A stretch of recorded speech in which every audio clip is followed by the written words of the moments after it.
Welcome to the Slop Farm. Enjoy the video. Gather tools and workspace. A 10 mm socket, a Phillips screwdriver, a panel clip tool, and a trim removal wedge.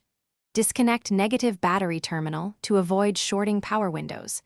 Use a Phillips to remove visible screws, then a 10 mm socket for bolts in the armrest or door pull.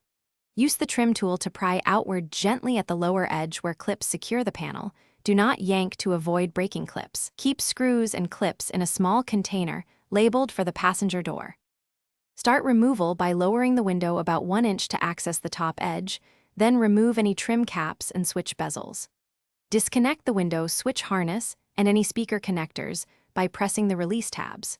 Remove the remaining fasteners and use the trim wedge to pop the 6 plastic clips in a clockwise pattern.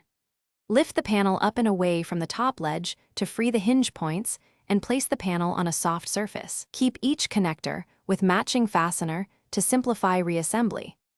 Before reinstalling, test the window and lock functions while the panel is unplugged to confirm regulators and motors work.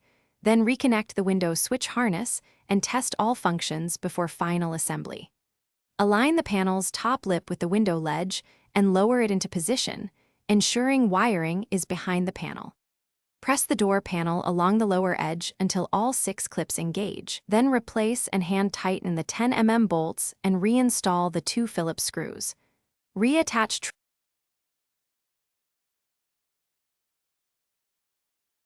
Thanks for watching. Consider subscribing if we helped you today.